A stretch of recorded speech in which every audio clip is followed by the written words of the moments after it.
you can be a character in The Kings of the Ring. If you are one of the first group of 10 people to sign up on patreon.com/kingsotr, we will name a minor character or legal name of a main character after you. The first group of patrons that did this are literally in today's episode. Can you pick them out? Well, you can be next. Be a permanent part of the Kings of the Ring audio drama podcast for a $3 monthly donation to support the most unique podcast in all of wrestling and audio drama.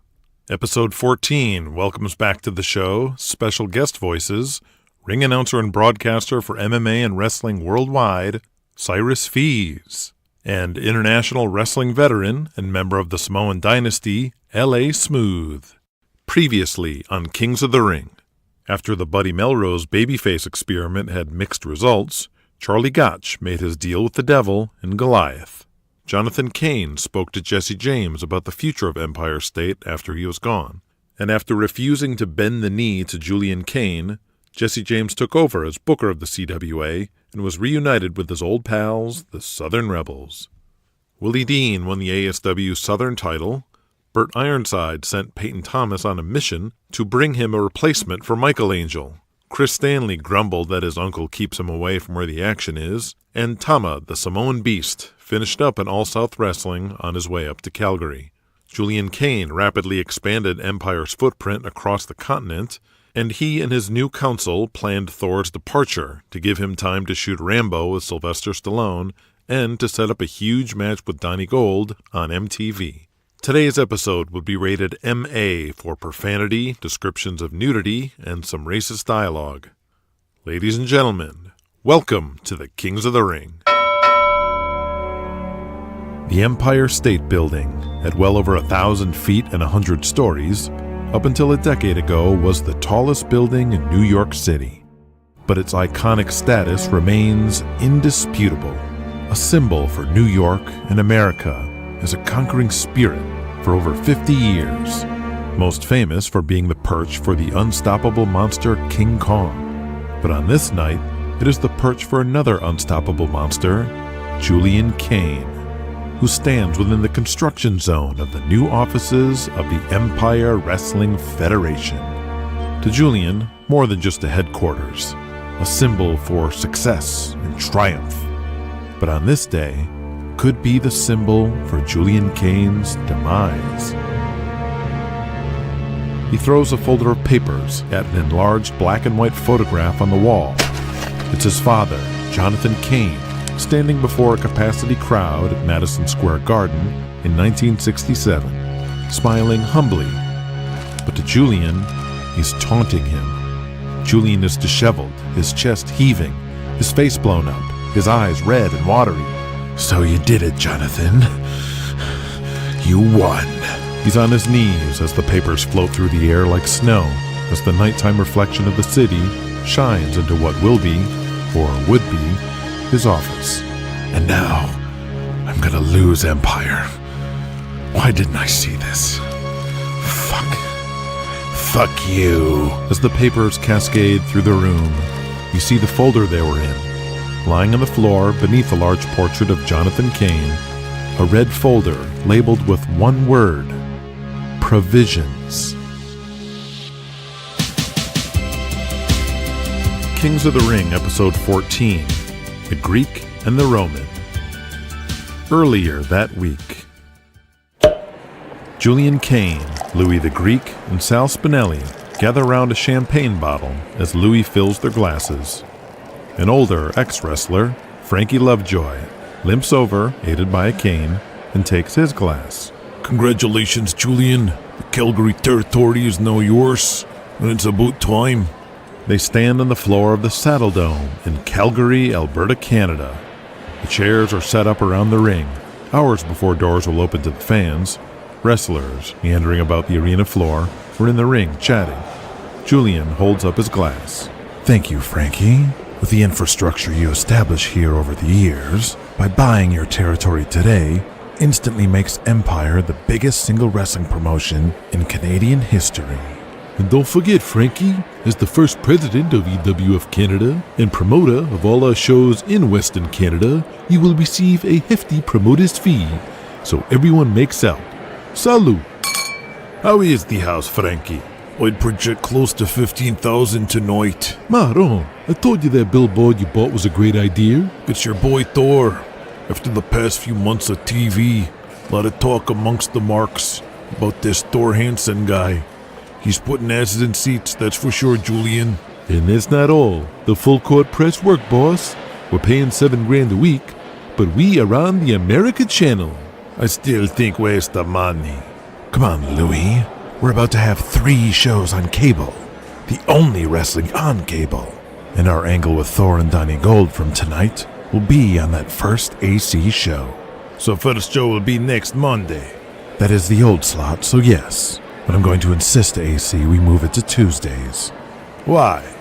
I don't know what Gilmore was thinking.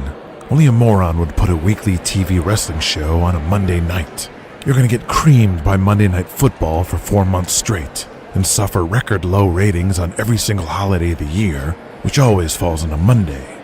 Not to mention college bowl games, college basketball championships, that damn dog show. I'm no idiot. I'm Julian fucking Cain. And remember, Julian, Calgary is yours now, so that means all the guys belong to you. There's Travis over there, American. He's a good hand.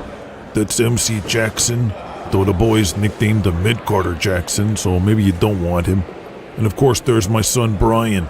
They look in the ring and see a curly, brown-haired young man in only his jeans, grappling with another, taller wrestler, rolling around the mat against the ropes. He's not as big as some of the other guys, but a very solid worker with great fire, as you'll see tonight. Didn't he have a run in AMW? Yes, and I'll never forgive Charlie Gotch for that. Charlie had heat with me from 30 years ago over bullshit, and he took it out on my son. Buried Brian, stiffed him on payoffs, saying he was keeping what I owed him. It's not the way to do business. That's why I'm selling my town to you, not that son of a bitch. After the deal we made today, Brian Lovejoy will always have a job. You have my word. Now if you'll excuse me, guys. Frankie Lovejoy walks away to talk with some of the wrestlers, while Julian and Louis assess the talent. What do you think about Brian Lovejoy? Our old guys getting bigger muscles, and new boys you hire from Toronto like that powerlifter Dave, all bigger too. We could use smaller workers like Brian to carry them and give balance to our roster. Brian Lovejoy? Not much of a marquee name, is it? And let's be honest, Louis, I need guys that are bigger than life. Someone you see walking at an airport that turns heads. Someone you immediately can tell when they enter a room is a wrestler. That is the most important thing. Who cares if they can work? I'm looking for visual impact. Look at how much size Killian Cavanaugh has put on since we brought in Dr. Bilson. He gets it. To be honest, there's only a couple guys here in Calgary that even fit the bill. We keep them, everyone else is on the street. What about Brian Lovejoy? You promise. I told Frankie his son would always have a spot in the Empire, and he will. But that doesn't mean I'd put that pasty mug on my posters. The world needs job guys too. Julian walks away while Louis shakes his head. Julian walks past Michael Angel off to the side, working on his match with Empire veteran Pat Stevens, still in his pristine classic suit and yellow ascot. Hey, brother! Now who's that guy? Now that's a look. The 6'4", 300-pound Tama, the Samoan Beast, enters the arena in his street clothes, carrying his blue leather suitcase full of wrestling gear, with his large afro puffed out, greeting some of the other wrestlers. Louis catches up to Julian. He start tonight. He just came up from All South. Julian and Louis approach him. Greetings and salutations. I'm Julian Cain. How you doing, brother? I'm Tama Fulitusi Faisea Anipati Tuneo Mailo Champs. Just call me Tama. Louis, I think I have an idea how to add some spice to this Thor Donnie Gold deal. Legendary interviewer Freddie Finger is at ringside in the Mecca Auditorium in Milwaukee for AMW, American Midwest Wrestling. interviewing the one and only Hollywood Buddy Melrose. I beat Mr. Shimasaki last week in St. Paul, and am still the AMW American Heavyweight Champion, so good riddance. But I have to admit something, Freddie Finger. I couldn't help but notice some fans in the arena who were not cheering me. What are you talking about? All the fans were cheering for you. For America. Not as loud as they could have been. I am doing these fans a favor by ridding AMW of foreigners, and I believe they should show considerably more gratitude and appreciation. I'm not even sure you ignoramuses deserve a hero like me. After all, many of you are undereducated, with high cholesterol, no table manners, and incorrect usage of punctuation and grammar. The 7-foot giant Goliath walks out onto the set and stands right behind Hollywood Buddy Melrose, and his giant glistening bald head staring down at Buddy while Freddie Finger is beside himself. Buddy stops and turns around slowly and is face to chest with the 7-foot giant. Then, like a cartoon, he slowly looks up to see Goliath's angry face. Buddy falls back like he's been shot, flopping and flailing around like he saw a ghost, tripping over his own feet as he runs away. Freddie Finger looks up at the giant with the biggest childlike smile of admiration, wonder, and awe, and holds the microphone up to his giant face. Hello, Milwaukee! Hollywood Buddy Melrose. If you've got a problem with the people, then you've got a problem with me. Because Goliath is here in AMW. And I love the people!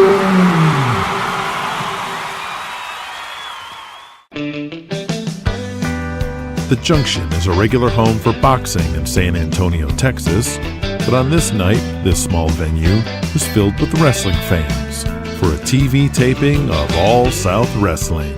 Welcome back, fans. I'm here with Gabriel Angel and someone making their debut for All South Wrestling we haven't seen here in All South.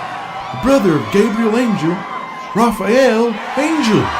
Gabriel stands with his floppy blonde hair and cut physique underneath his trademark white velvet angel robe. Beside him is a new wrestler who looks like a male model, slim, muscular, and very tan, wearing sunglasses along with blue shorts, blue knee pads, and white boots. I understand you've been gone for years, serving your country in the Marines. Now you're reunited with your brother Gabriel? Yeah, that's right, baby. Feast your eyes on the best in the business. I am Ralph Angel, and ain't nobody better, baby. Yeah, I'm so happy to have my brother Raphael here. The Angel Brothers are back in ASW. We're going to clean up all the trash out of All South Wrestling, starting with these people. Raphael takes the mic and pulls it back towards him. That's right, people. As I was saying, this is the best thing going today. And I got my sights set on that fake pretty boy, Willie Dean, because no one is as pretty as me. He pulls his sunglasses down the tip of his nose and winks into the camera. Right, girls. But for tonight, me and my brother Raphael are going to take on the Bruiser Brothers and show everybody that the Angel Brothers are still taking All South to the top, Daddy. There you have it. Angel Brothers are back. Pretty boy Willie Dean is the Southern Heavyweight Champion for All South Wrestling. We know this because Willie is standing in front of a full-length mirror, completely naked, except for the title belt around his waist. Oh, not again, Willie Dean. Stop wearing the belt like that. Cock and balls rubbing all over it. We don't need you spreading your diseases to the other boys. Ain't gonna have that belt for long. Oh, hush now with that negativity, Peyton. Why don't you make yourself useful? Find a camera and take a picture of the scene of beauty unfolding before your very eyes. Even though I'm heel, we should sell glossies of this shot, right? He looks into the mirror and blows himself a kiss while looking at his long schlong hanging from under the face of the title belt. You don't want to take the strap off of me. As the locker room leader, The boys need me as their champion. Willie Dean, do me a favor and find me even one of these boys who would consider you their leader, and you will keep that title for life. Chris Stanley walks up and notices Willie posing naked with a belt kissing it. Whoa, okay. You needed something, Peyton? Yeah, Bert needs you to pick someone up from the airport. Okay, who is it? Fucked if I know. He's one of Bert's friends, so you can just look for someone old and crusty like him. And take Bert's truck. He don't want you taking your Honda. It's very dependable. Says it makes us look like a bunch of pussies, so take his truck. As Chris turns away, his first cousin, Gabriel Angel, returns to the locker room looking pissed, so he moves out of the way. What the fuck, Peyton? That was the shits. This guy's supposed to be my fucking brother? Was this Dad's idea? Doesn't matter whose idea it was. We got a gimmick, and we need to make it work. Does he even know who we are? He's out there with his fucking sunglasses, talking like a heel, and he can't even say his own fucking name. We're supposed to be a tag team. He's going into business for himself, trying to book a title match with Willie in his first fucking minute on the stick. Listen, he's been working the past few years up in Toronto as Kenny West, a heel. It's not easy to shake that shit. Just give him a chance. He's still green. Teach him the business. He's got a good look. He could be a draw for us. Gabriel takes a moment to calm down and breathes, and then looks back at Peyton. All right, I'll help him out. Just then, the new Raphael Angel enters the locker room, breathing heavy, and marches straight to Gabriel and sticks his finger right in his face. Hey, don't you ever fucking make me look bad again. I'm saving this whole goddamn territory, and you need to quit stealing my heat and know your spot, Angel Boy. Get your goddamn hand out of my face. Why don't you make me? Raphael shoves him, and Gabriel falls back and charges back at Raphael. But some of the other wrestlers quickly intervene and separate them, while Peyton Thomas puts his hand over his face. Oh, brother.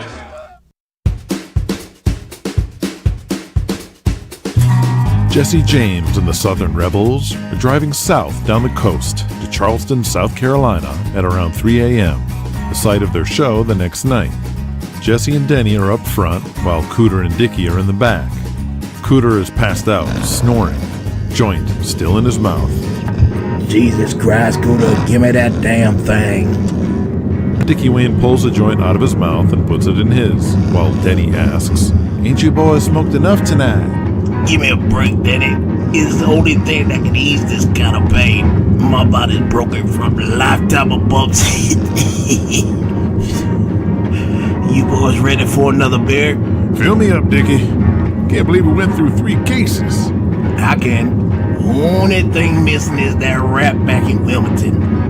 A 6-pack and a rat is all I need, motherfucker. Well, I'm not gonna let you take down a girl young enough to be your granddaughter, Dickie Wayne. And one day, I might forgive you for that. Dickie hands up 2 cans. Denny passes one to Jesse, who puts a new one in his lap, slams the rest of his old beer, and tosses the can out the window. I must say, Jesse, your driving skills have improved. Shit, Crusher's still the king. Only guy I seen can have a hamburger in one hand, a cigarette in the other, and balance an open beer in his lap, all while driving 85 miles an hour. So, Jesse, any word on the houses from the Empire shows? The crowds were decent, Richmond, Charlotte, and the others, but no sellouts, not even close. Denny turns the music down. But way more than a new company has any right to be drawn in the Carolinas. Even if it's under the Empire banner, they still had Donnie Gold and Michael Angel, who's still the biggest pussy magnet in the business. That's true. That ain't what got me so flummoxed. Well, what is it, pray tell? These are Julian's first shows in the South. Diamond Donnie Gold, Michael Angel, Leroy Brown, and the new champ, Thor Hansen, who's making all kind of waves in the business with the WVBS slot plus syndication. One way or another, everyone can watch Empire. He has all the pieces to build roots here in the South and take over. So far, it's working. So what is it that has you so perplexed? At every one of these shows, Donnie put Thor over. And I don't mean by a DQ or a 40-minute back and forth. He squashed Donnie. Every night in under 10 minutes. And I heard most nights the fans didn't even pop. It was more like a shock or silence. And it wasn't just him. It was Killian, Leroy, even Marco. All of them doing jobs all over the South. Now why would someone who's trying to expand to all 50 states and go through all the trouble of signing all the top guys from the Alliance and paying them top dollar proceed to bury those same talents? He's killing these towns. It makes no sense. Jesse James, I've not yet had the pleasure of making Mr. Julian Cain's acquaintance, but from everything I know of this man, he is not a lost ball in the high weeds. His moves are deliberate, and I do believe you have answered your own question as to why a man would do such a thing with the very same words within your question. Julian Cain did not come to the South to plant seeds, grow, and harvest. Julian Cain came down here to burn those fields to the ground. He took our top soldier, our Sir Lancelot, if you will, and hung him in our town square for all the people to see. These are not the actions of a shrewd businessman, Mr. James. These are the deeds of a destroyer on a mission, and his mission is to destroy the South and everything and everyone who represents the South. Jesse nods his head as he absorbs Denny's words. And if Julian Cain is going to make an example out of Donnie Gold, the man who stood on equal, if not greater footing with the outlaw Jesse James for years throughout the South, then you must ensure the next time you stand in the ring that you stand taller than ever before, even if I am the one who pays the price.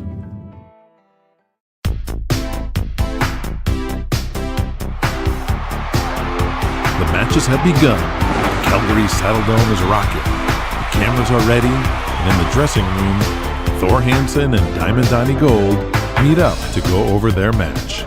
So you going off to do your movie with Stallone after tonight? Yeah, dude. I'm pretty nervous about that. But I'll just be till the end of summer. Tonight we shoot that angle where you break my leg, which sets up for the big show at the Garden on MTV, bro. Oh, yeah. Give me 5, brother. Donnie holds his hand out, palm facing up. Thor slaps his hand. Then Thor turns his hand, palm up, and Donnie slaps his hand back. Dude, you ever think about how we started at Charlie's, freezing our asses off in that damn barn? And now we're gonna be on MTV. Julian says this will be the most people to watch a wrestling match on TV in over 20 years, dude. Julian Cain, the referee for the match, and Louis the Greek walk over. But they're also followed by Killian Cavanaugh, his manager, longtime Empire veteran, handsome Jack Trades, in full gimmick, a bright multicolored jacket with a jack of hearts on the back, along with a purposely bad toupee, and Tama the Samoan Beast. Killian lightly jabs Donnie on the shoulder. Surprised to see you still standing there after last night with them girls. I could barely handle 2 of them. You took on all 3. Donnie, a little distracted and confused at the presence of the others, doesn't reply. All right, Julian, Louis, what are we doing tonight? This is big. Thor Hansen has been on a roll all year long. Ever since he debuted in Empire and beat that slimy Arab Abdullah, he's been the most dominant world champion in history. Donnie, I know we discussed you injuring Thor's knee with figure 4, but we have some changes. Thor isn't some ordinary Joe. He's the American fucking Viking. It's gonna take more than one normal guy like Donnie to take him out. Donnie tries to quell Julian. Julian, I know how to do this. I'm gonna have those fans thinking they'll have to amputate his leg by the time I'm done. I doubt that, but this is what we're gonna do. It's Thor versus Killian Cavanaugh tonight. As we work towards the finish, Jack is gonna hop up on the apron. Thor, you bump it. He looks at the manager, handsome Jack Trades.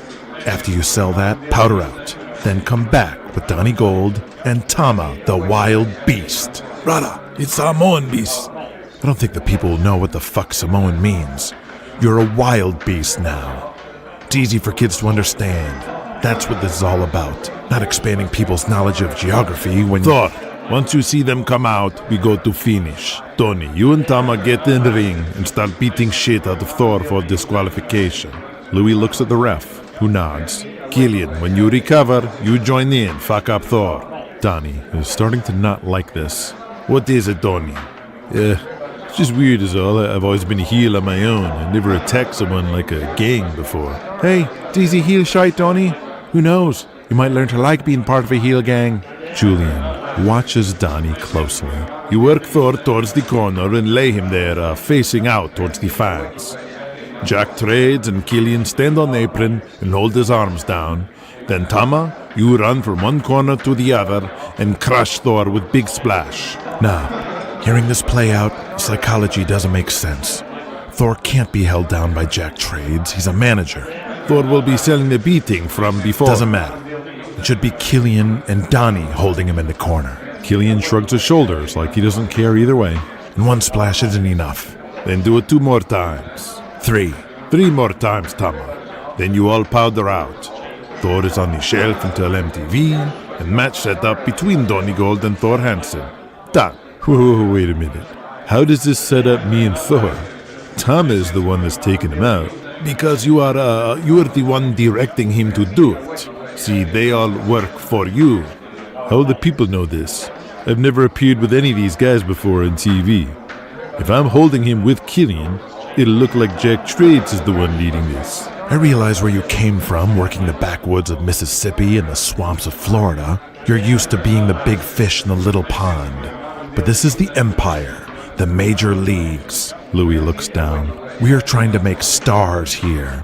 You're getting your precious spot with Thor on MTV, so you need to do the right thing and get people over other than yourself for once. No, it's not what I meant. Tama will get over instantly with this angle, and I don't like you letting your ego keeping others down. It's not fair to Tama or any of the boys in this locker room. Julian, Tama, I'm not trying to do that at all. I'm just following the psychology of this angle. Doesn't really set up anything between me and Thor. You're already getting paid more than everyone else. Isn't that enough, Donnie Gold? No, Julian, why would you say that out loud? Listen, everyone, I'm sorry. Let's just do it like how you said from the beginning. All the others look down at the floor and around the room awkwardly, while Killian makes an expression that he didn't like something that was said. It will work out, Donnie, I promise. We explain on commentary and with promos later. You will have the time on the mic to bring it all home. It will be clear for the fans.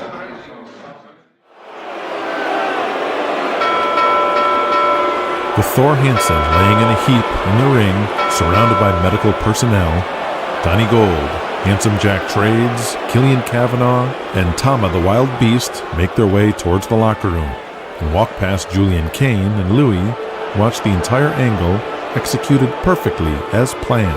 Well, what do you know, Louis? Looks like Donnie was right after all. That didn't set up him and Thor at all. It's obvious what we have to do now. We're switching the MTV show to Thor Hansen versus Tama, the Wild Beast.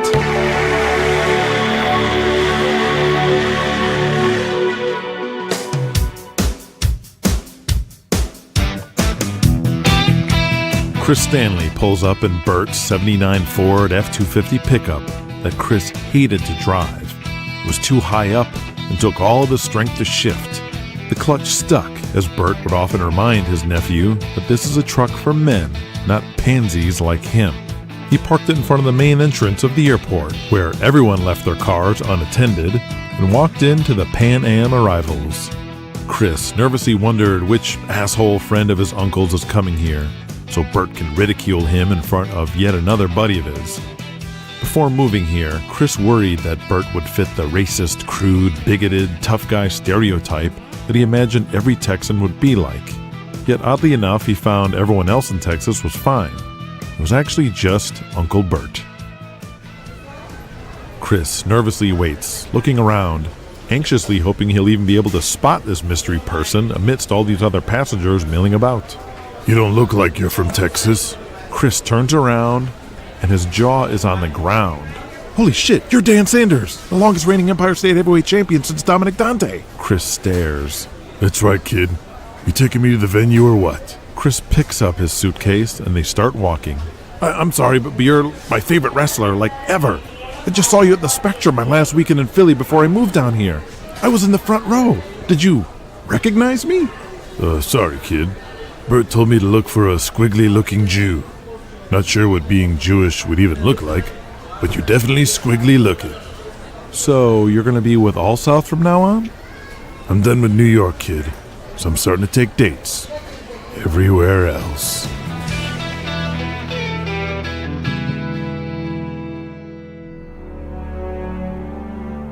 Julian Cain is back in New York City, admiring the new home of Empire, the Empire State Building, looking down from his top office floor towards Madison Square Garden, the site of their upcoming debut on MTV. Julian breathes a self-congratulatory sigh of relief as he thinks about all of his plans coming together. Wow, what a view. Julian is startled, slowly turns, and sees a young man in a business suit holding a briefcase. Not sure you could ever get used to that. Who are you? How did you get in here? Oh, I'm sorry, sir. I'm Jerry Guzman. The anxious young man reaches out to shake Julian's hand. Julian ignores it. I'm from the accounting department under Abraham Forrester. Oh, right. We just call him Abe. Honest Abe is what my father used to call him. Well, I thought I'd catch you in person, since they had said you had your office moved here before everyone else. What do you want, Guzman? Julian, annoyed, wants to get back to praising himself. I understand this is your business to run, but from looking over the books, I'm seeing a wealth of inefficiencies, and with a few simple moves, I think Empire can eventually show a profit. What are you talking about? We've been over a 15% margin all year. According to my data, you're not even close. I read the statements every month. Abe delivers them personally. I don't know what to say, Mr. Cain. How could you ignore multiple overdue notices with heavy interest and penalties, upfront payments across the board, and all of these discrepancies, and expect a 15% profit?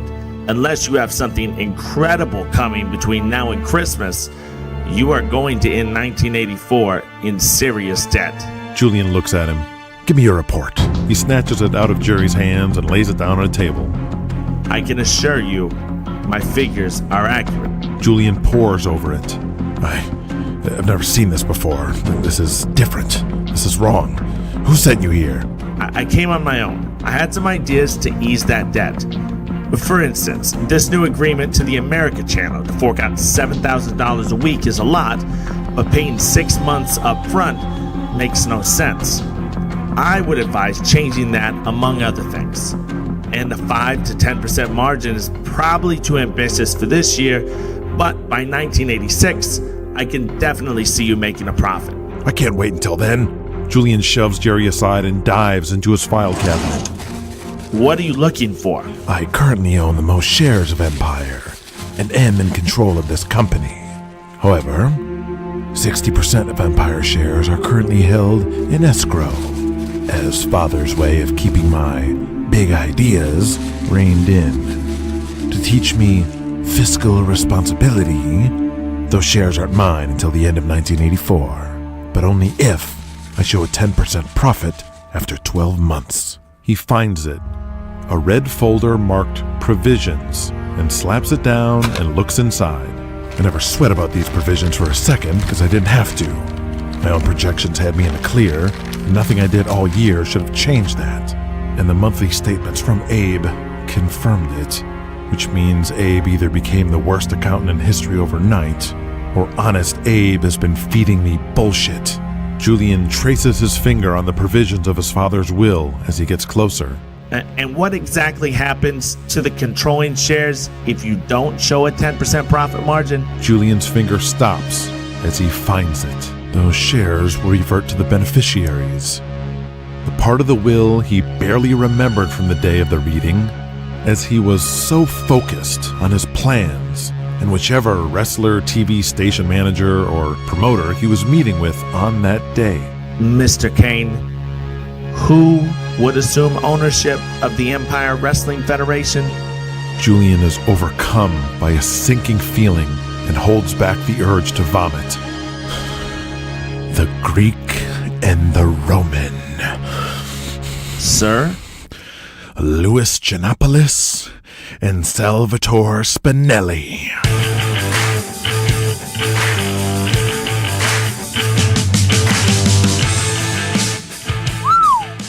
Louie and Sal. Whoa, baby.